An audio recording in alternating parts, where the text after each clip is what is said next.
आज एक और नाजुक सा टॉपिक है जिसके ऊपर बात करना चाह रहा हूँ और वो है दुबई के हालात। जब दुबई में थोड़ी सी सिचुएशन ख़राब होना शुरू हुई तो हमारे पाकिस्तान में रियल स्टेट के कुछ लोग हैं, नोन हैं, अच्छे हैं, वेल रिप्यूटेड हैं, तो हमने काइंड ऑफ अ सेलिब्रेशन वाले मोड में ये किया कि भजन अब जो है पाकिस्तान में दूध की नहरें बहना शुरू हो जाएंगी, अपने अपने तुसी पतीले तैयार रखो, जनाब ये हो जाएगा वो हो जाएगा। देखें, आपने जो इन्वेस्टर है ना उसको अपनी वैल्यू से अट्रैक्ट करना है, किसी की कमजोरी से अट्रैक्ट नहीं करना कि आज दुबई के हालात खराब हो गए हैं तो आप पैसे पाकिस्तान में लेके आए। भाई क्यों लोग पाकिस्तान में पैसा लेके आएंगे, मैं बताता हूँ कि क्यों लाएंगे और क्यों नहीं लाएंगे। डिसाइड आपने करना है लाएंगे कि नहीं लाएंगे। मैं इसको ना इंकरेज कर रहा हूँ, डिस्करेज कर रहा हूँ। क्या यहाँ पे रूल ऑफ लॉ है? क्या अगर आप इंस्टॉलमेंट के ऊपर कोई प्लॉट ले लेते हैं, कोई अपार्टमेंट लेते हैं, आपको टाइमली डिलीवर होता है? अगर आपने किसी डेवलपर को पैसे दे दिए तो क्या आप बगैर दंगा फसाद किए हुए, बगैर तरले मिन्नतें किए हुए, बगैर किसी बुरा मनाए हुए डेवलपर से पैसे वापस ले सकते हैं? आप पाकिस्तान में बिलियन ऑफ डॉलर ले आए तो क्या आप वो पैसा आराम से उठा के वापस ले जा सकते हैं? अगर आपके अकाउंट में पैसे होंगे तो क्या आपके अदारे जो हैं, जो उसको FBR कह लें, आपकी एजेंसीज कह लें, टैक्स की दूसरी, कंप्लायंस की दूसरी, जो लोकल कंप्लायंस है उसमें LDA है, RDA है, या कोई भी इस्लामाबाद की है, जो भी नेम इट, क्या वो आपको फैसिलिटेट करते हैं? पाकिस्तान में अनलकीली एक कल्चर ऐसा है कि जो बंदा बाहर से पैसा लेके आता है, हम उसको प्रोटेक्शन देने की बजाय उसको हरासमेंट वाले मोड में लेके जाते हैं कि वो भाग जाए, बस पैसा, वो आया क्यों है, वो उसने गलती क्यों की है। और दूसरी साइड पे हम ये एक्सपेक्ट कर रहे होते हैं कि लोग दुनिया जहान से पैसा कमाएं और हमें पाकिस्तान में आके पार कर दें। जब वो बंदा पैसा पार कर देता है तो फिर 4-4, 6-6, 8-8 साल जो है हम उसको डिलीवर नहीं करते प्रोजेक्ट। और अगर प्रोजेक्ट डिलीवर नहीं करते तो फिर केस चले जाते हैं नैब में। जब नैब में केस जाते हैं तो क्या लोगों को रिकवरीज होती हैं? कितने परसेंट लोगों को रिकवरीज होती हैं? 8-8, 10-10 साल लोग धक्के खाते हैं तो होता क्या end of the day? Pre bargain, developer फिर वो 2-4 करोड़ रुपया, 2 अरब रुपए दे के बाहर निकल जाता है। और नुकसान किसका होता है? इन्वेस्टर का, पर्टिकुलरली छोटे इन्वेस्टर का। ओवर सेलिंग होती है। 200 प्लॉट की सोसाइटी है, 2000 फाइलें बिकती हैं। आप कहें नहीं बिकती तो मुझे भी बताएंगे नहीं बिकती।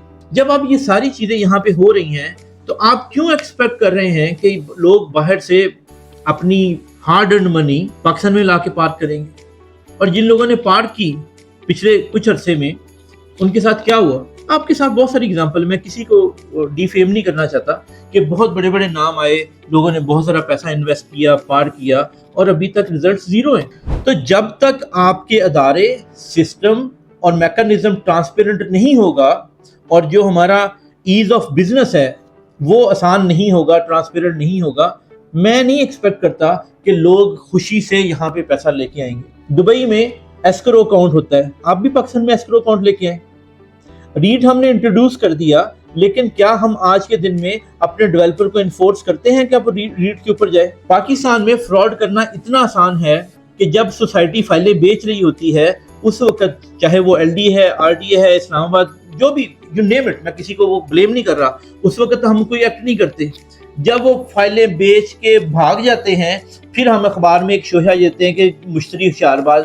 मुश्तरी क्यों होशियारबाज रहे? कि भाई जब आपने ऐड दी, न्यूज़पेपर में ऐड आई, सोशल मीडिया पे ऐड आई, मेन स्ट्रीम मीडिया के ऊपर, न्यूज़ चैनल्स के ऊपर आप ऐड चला रहे हैं, तो एक आम आदमी जिसने को 5-7 मरले का प्लॉट लेना है तो वो क्या उसमें ड्यू डिलिजेंस करेगा? वो ट्रस्ट करता है कि ठीक है यार, ये नाम है, इन्होंने प्लॉट दिए, मैं इतनी इंस्टॉलमेंट दूंगा, ऐसा ऐसा 3 साल बाद मुझे प्लॉट मिल जाएगा। 3 साल क्या, 7 साल बाद भी इसको प्लॉट नहीं मिलता। फिर अदारे कहते हैं कंप्लेंट करें नैब के साथ। नैब क्या करता है उसमें? जब वो प्लॉट बेच रहा था उस वक्त हमने क्यों नहीं उसको आइडेंटिफाई किया? हमने क्यों उसको अलाउ किया कि वो फ्रॉड करे? तो ये बहुत सारे इस तरह के फैक्टर्स हैं जहां पे हमें एज अ कौम, एज अ अदारे, हमें वहां पे स्ट्रांग होना है बिफोर वी एक्सपेक्ट कि दुनिया से पैसा पाकिस्तान में फ्लो होगा। मैं इस जगह पे एक चीज क्लैरिफाई करूं, मैं किसी को मना नहीं कर रहा, डिस्करेज नहीं कर रहा, लेकिन मैं वो वीकनेसेस को हाईलाइट कर रहा हूं जो एक डिटरेंट है, जो ट्रस्ट डेफिसिट है, जिसकी वजह से ओवरसीज पाकिस्तानी पाकिस्तान में पैसा लगाने से डरता है। दुबई में अगर आपने हाई राइज का प्रोजेक्ट करना हो तो मैं उसकी एग्जांपल आपको बता दूं, जिस फॉर द क्लैरिफिकेशन पर्पसेस के दुनिया कहाँ खड़ी और हम कहाँ खड़े। وہاں پہ ڈیولپر کمپنی بنانے کے لیے پری ریکوزٹ یہ ہے کہ آپ کے نام پہ لینڈ ہونی چاہیے. آپ کے نام پہ لینڈ ہوگی تو آپ ڈیولپمنٹ کی کمپنی رجسٹرڈ کروا سکتے ہیں. بغیر لینڈ کے آپ ڈیولپمنٹ کی کمپنی رجسٹرڈ ہی نہیں کرا سکتے. پھر آپ نے اب جب پروجیکٹ کرنا ہے تو پروجیکٹ کی 30% آف دیٹ پروجیکٹ کاسٹ، مان لیا آپ کا پروجیکٹ 1 ارب کا ہے تو 30 کروڑ روپیہ یا تو آپ نے لینڈ ڈپارٹمنٹ کو سیکورٹی ڈپازٹ جمع کرانا ہے. دوسری آپشن یہ ہے کہ 30 کروڑ کی جو ہے آپ بینک گارنٹی دیں گے. اور تیسری آپشن یہ ہے کہ آپ اس پروجیکٹ کو 30% ڈیولپ کریں. یہ تینوں آپشن میں سے ایک آپشن آپ نے آپٹ کرنی ہے، اس کو فلفل کریں گے تو آپ پہلی ایڈ ڈالنے کے قابل ہوں گے. جب آپ انسٹالمنٹ کے اوپر چیزیں بیچتے ہیں تو وہ پیسہ ڈیولپر کے پاس نہیں جاتا، وہ ایک جوائنٹ اکاؤنٹ کھلتا ہے ڈیولپر کا لینڈ ڈپارٹمنٹ کے ساتھ، جس کو ایسکرو اکاؤنٹ کہتے ہیں. اب جب ایز انڈیویجول وہ انسٹالمنٹ جمع کرائے گا تو وہ پیسہ ڈیولپر کے پاس نہیں جائے گا، وہ ایسکرو اکاؤنٹ میں جائے گا، اور ایسکرو اکاؤنٹ سے وہ پیسہ ریلیز ہوگا to the developer on the stage of completion basis. اب اس میں کوئی ڈاؤٹ نہیں ہے کہ یہ ڈیولپر پیسہ لے کے بھاگ جائے گا، ڈیولپر کے پاس تو اس کا ایکسیس ہی نہیں ہے منی کا، وہ کہاں لے کے بھاگ جائے گا. ہمیں ایک چیز ہوتی ہے کہ ہم نے ویل ری انوینٹ کرنا ہے. یہ تو business model already successful business model Dubai میں چل رہا ہے اور ہر بندے کو پتا ہے، کوئی راکٹ سائنس نہیں ہے، کوئی ہڈن نہیں ہے، ہر بندے کو پتا ہے کہ وہاں پہ کیسے پراپرٹی ایگزیکیوٹ ہوتی ہے. اگر ہم اس کو بھی ریپلیکیٹ کر لیں پاکستان میں تو ایٹ لیسٹ لوگوں کا ٹرسٹ ہوگا کہ یار ہمارا پیسہ محفوظ ہے.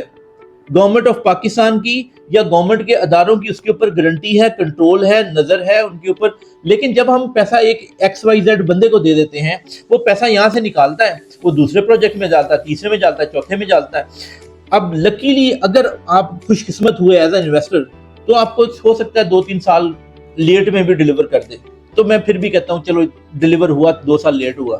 لیکن اگر آپ کو ڈیلیوری نہ ہو، آپ کی ہارڈ ارنڈ منی ہے، آپ دبئی میں بیٹھے ہیں، یورپ میں بیٹھے ہیں، آسٹریلیا میں، امریکہ میں، اور آپ یہ سمجھ رہے ہیں کہ میں انسٹالمنٹ دے رہا ہوں، 5-4 سال 7 سال کے بعد جب میں پاکستان جاؤں گا تو میرے پاس XYZ ایسٹس ہوں گے جن کو میں رینٹ آؤٹ کروں گا. XYZ میں پورا پلان کرتے ہیں.